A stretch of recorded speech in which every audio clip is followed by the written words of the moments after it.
Di dalam mobil, Nora merasa sangat kesal. Apalagi setelah melihat dengan jelas bentuk wajahnya yang bengkak di mana-mana. Bagaimana aku bisa menghadapi Arka dengan wajah yang seperti ini, keluh Nora kesal. Menyusahkan saja. Siapa suruh kamu pergi ke bar, sahut ayahnya. Aku dalam suasana hati yang buruk, ayah. Arka terlihat enggan untuk melakukan pernikahan denganku. Pikirkan cara agar dia segera menikahimu. Bukankah kamu mengatakan bahwa Tuan Kelvin akan menyepakati kerjasama dengan perusahaan kita asal kamu menikahinya? Nora mengangguk. Bahkan Tuan Kelvin tahu pernikahanku dengan Arka akan menjadi konsolidasi bisnis yang kuat. Aku yakin karena itu Tuan Kelvin tertarik dengan pernikahan ini. Ya, kamu mungkin benar. Aku tidak percaya orang sehebat Tuan Kelvin akan memperhatikan kesepakatan pernikahanmu dengan Arka. Nora lalu memeluk lengan ayahnya. Ayah, tapi Arka masih ragu-ragu tentang pernikahan ini. Jika saja kamu memberikanku 10% saham lagi, mungkin ia akan mengetahui betapa beruntungnya menikahiku. Lelaki parubaya itu tampak berpikir dengan keras. Akhirnya, ia menjawab, baik, tapi aku hanya akan memberikan 5% saham saja. Jika aku memberikanmu 10% saham, maka jumlah sahammu akan menyamai saudara laki-lakimu yang akan menjadi penerus perusahaan kita. Ada kilatan kebencian di mata Nora saat mendengar hal itu. Meski begitu, ia tersenyum dan menerimanya. Terima kasih, ayah. Arka pasti akan menyesal jika tidak segera menikahiku jika tahu aku memiliki 25% saham di perusahaan ayah. Jadi, jangan buang-buang waktu dan suruh Arka untuk segera menikahimu. Nora mengangguk setuju. Di penthouse, keluarga kecil yang terdiri dari 3 orang itu telah bersiap untuk menuju ke taman bermain. Mereka mengenakan outfit sama, berupa kaos putih dengan gambar bayi beruang dan celana jeans hitam. Outfit itu adalah permintaan Efrain, karena ia ingin seperti keluarga lain yang sering mengenakan baju sama saat pergi ke taman bermain. Dia secara khusus meminta pada Zah untuk membuatnya. Baju dengan sablon bayi beruang bersama kedua orang tuanya itu pun berhasil dibuat dalam waktu kurang dari 2 jam. Kelvin terpaksa mengenakan baju kekanakan ini dengan berat hati. Ia yang semula memiliki visual sebagai pria dingin dan tak mudah didekati kini berubah menjadi family man. Bos, Anda sangat tampan mengenakan kaos seperti ini, puji Zah. Ia berharap kehadiran Efrain akan mengubah karakter bosnya yang berdarah dingin, jadi dia tak akan mengalami tekanan mental lagi memiliki bos yang kejam. Apa kamu menyindirku? Zah menggeleng. Tentu saja tidak. Aku mana berani melakukan hal itu. Kalau begitu, segera mengemudi dan jangan banyak bicara. Zah masuk ke kursi kemudi dengan cemberut. Keluarga kecil itu sampai di taman hiburan terbesar di kota ini. Saat mereka mulai masuk ke dalam, apa yang terlihat justru membuat Eliza dan Efrain tercengang. Taman hiburan itu sepi dan tak ada pengunjung lain di sana. Apakah kamu mengosongkan taman hiburan ini? Tanya Eliza. Kelvin mengangguk. Aku sudah membeli taman hiburan ini sebagai hadiah untuk Efrain. Lalu, aku juga menyuruh mereka mengosongkan taman hiburan hari ini agar Efrain bisa menikmati semua wahana tanpa mengantre. Ibu dan anak itu menghela napas dalam. Wajah Efrain tampak cemberut dan tidak terlihat lagi jejak kebahagiaan sebelumnya. Apa yang salah? Bukankah menyenangkan memiliki seluruh taman hiburan menjadi milikmu? Ini tidak akan menyenangkan lagi saat aku hanya bermain sendiri, jawab Efrain dengan kepala tertunduk. Kelvin menatap Eliza penuh tanda tanya agar menjelaskan apa yang dimaksud putranya. Taman hiburan akan lebih hidup dengan banyak suara-suara kebahagiaan anak lain bersama keluarganya. Mereka akan tertawa dan berteriak saat naik wahana bersama, jelas Eliza. Kini giliran Kelvin yang menarik napas dalam. Ia benci keramaian, namun kali ini ia harus mengalah lagi dengan keinginan putranya. Zah, katakan pada pengurus untuk membuka taman hiburan lagi. Mereka juga bisa masuk secara gratis. Efrain melompat gembira. Terima kasih, Dedi. Beberapa saat kemudian, taman hiburan mulai dipenuhi oleh pengunjung yang semula telah berada di depan untuk masuk namun dihentikan karena pengelola mengatakan bahwa taman hiburan sedang direservasi seluruhnya.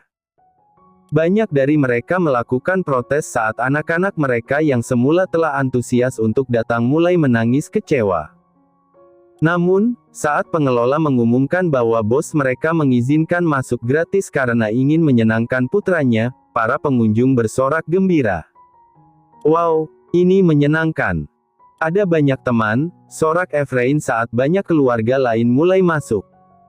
Apa yang ingin kamu lakukan pertama kali? Tanya Eliza. Mari menaiki semua wahana bersama Mommy dan Dedi. Mommy sudah sering menemanimu dulu, biarkan sekarang giliran ayahmu untuk melakukan hal itu. Efrain menggeleng sambil cemberut. Tapi aku tidak pernah bermain dengan keluarga yang lengkap. Eliza menarik napas dalam. Baiklah. 3 orang itu menaiki wahana komedi putar lebih dulu. Kelvin tercengang dan langkahnya ragu-ragu untuk naik. Wahana ini dipenuhi dengan patung kuda dan ada kereta kerajaan juga di sana. Bisakah aku tidak naik? Tanya Kelvin. Ia merasa malu menaiki ini dan akan membunuh karakternya, bahkan dia sudah melihat Zah diam-diam menahan tawa. No, Dedi harus ikut. Aku akan naik kudanya dan kalian berdua berada di kereta belakang kudaku seolah putri dan pangeran, kata Efrain. Tidak. Jawab 2 orang itu bersamaan. Itu memalukan. Aku akan naik tapi hanya akan berdiri sambil memegangimu naik kuda, lanjut Eliza. Aku sudah dewasa, Mommy, tidak perlu dipegangi. Eliza dan Kelvin masih menggelengkan kepala secara bersamaan. Namun, detik berikutnya, Efrain mulai menangis kencang. Baiklah, kami akan naik. Pasangan itu naik ke kereta berbentuk labu di belakang kuda kecil yang Efrain tunggangi. Zah menekuk bibirnya ke dalam, mencoba menahan tawa. Ini adalah pemandangan langka baginya, seorang bos kejam naik kereta labu di komedi putar. Paman Zah, tolong ambil foto kami. Oke, sayang. Zah memang sengaja mengikuti tur keluarga kecil ini karena ia mendapatkan jabatan baru sebagai juru fotografer dadakan keluarga baru ini. Tidak selesai sampai di situ, Efrain kini meminta orang tuanya naik kincir angin. Di dalam kincir angin berbentuk keranjang besar itu, Efrain kembali membuat kedua orang tuanya duduk bersama. Tidak. Jika aku dan dadimu duduk bersama, maka keranjang ini tak akan seimbang. Aku akan duduk denganmu, lalu beratnya akan sama, kata Eliza. Keranjang ini sangat besar dan didesain dengan baik, ini tak akan miring bahkan jika kita duduk bertiga, sahut Kelvin sambil meringsek ke tempat duduk mereka. Baru saja Kelvin pindah, keranjang itu bergoyang dan mulai miring. Meski itu bukan sesuatu yang membahayakan, perpindahan berat itu memiliki dampak guncangan. Eliza tanpa sadar memeluk Kelvin dengan erat. Lihatlah apa yang kamu lakukan. Bagaimana jika keranjangnya jatuh? Maki Eliza, namun kedua tangannya masih mencengkeram pinggang Kelvin. Tapi tidak jatuh, bukan? Tetap saja ini menakutkan. Kembali ke tempat dudukmu. Bagaimana caraku kembali jika kamu memelukku dengan erat? Eliza terdiam, bahkan putranya menahan tawa. Meski sebelumnya ia sempat mengalami ketakutan, melihat kedua orang tuanya rukun membuatnya tersenyum bahagia. Aku saja yang pindah duduk di seberang, kata Efrain sambil berpindah duduk. Bahkan putramu sangat pemberani. Kenapa ia bisa memiliki ibu yang penakut sepertimu, ejek Kelvin. Eliza melepas pelukannya, namun satu tangannya masih mencengkeram ujung baju Kelvin secara diam-diam. Pria itu diam-diam tertawa. Wanita ini sangat menggemaskan saat ketakutan. Setelah hari yang melelahkan di taman hiburan, Eliza mengantar putranya sampai di lobi apartemen. Ia tidak masuk ke dalam lift bersama 2 pria itu. Kenapa kamu masih berdiri di sana? Tanya Kelvin dengan mata menyipit. Aku harus kembali ke tempat tinggalku. Berta sakit kemarin, dan aku ingin memastikan ia baik-baik saja. Aku akan meminta anak buahku untuk menjemputnya dan tinggal bersama di sini. Alis Eliza menyatu. Dia bukan hanya pengasuh Efrain bagiku, tapi juga keluarga. Aku tak akan membiarkan orang lain untuk menjemputnya. Mommy, aku ingin melihat Berta juga. Eliza menatap ke arah Kelvin seolah meminta izin, namun wajah pria itu jelas menunjukkan penolakan. Ia menggenggam telapak tangan putranya dengan erat. Eliza sudah cukup lelah untuk berdebat. Istirahatlah bersama dadimu. Hari ini sangat melelahkan, mari kita bertemu Berta esok hari. Baiklah, Mommy. Biarkan Zah mengantarmu kembali. Eliza menggeleng. Kurasa Zah baru saja pergi begitu kita turun tadi. Aku akan menggunakan taksi saja. Selamat tinggal. Saat Eliza bisa melarikan diri, ia menarik napas lega. Menyesakkan terus bersama dengan pria yang aneh itu.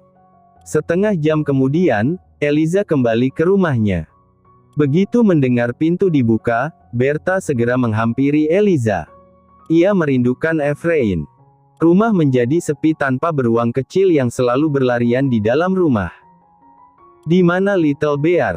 Apa Carissa menahannya untuk tinggal di rumahnya? Eliza menggeleng. Dia tidak dengan Carissa. Hah? Lalu di mana dia? Bukankah kamu mengatakan kalau kalian menginap di tempat Carissa? Eliza menarik napas dalam. Ia lalu berjalan ke lemari pendingin dan mengambil air putih dingin, lalu duduk di meja makan.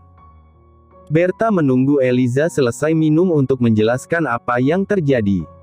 Melihat ekspresi wajah Eliza yang tampak tertekan sudah membuat Berta menjadi cemas. Apa yang terjadi? Kelvin menemukannya. Maksudku, dia berhasil mengetahui bahwa Efrain adalah putranya. Hah? Bagaimana bisa? Tanya Berta dengan wajah tak percaya.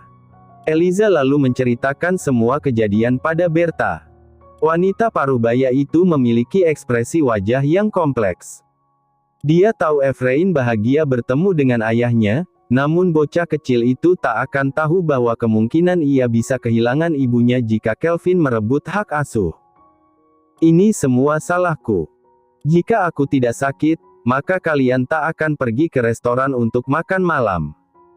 Biasanya akulah yang membuatkan kalian makan malam, kata Berta. Jangan salahkan dirimu, Berta. Mungkin ini sudah takdir. Lagi pula, selama aku masih di sini bersama Efrain, maka Kelvin akan mengetahuinya cepat atau lambat. Berta meraih tangan Eliza. Efrain sudah terbiasa bersamamu. Aku yakin jika ayahnya memisahkan kalian, maka dia tak akan dengan mudah terbujuk untuk meninggalkanmu. Eliza mengulas senyum canggung. Dia menawarkan tinggal bersama. Berta menatap wajah Eliza yang semakin tertekan. Ia menduga wanita ini sedang dalam posisi sulit antara menikah tanpa cinta atau memberikan keluarga bahagia pada putranya.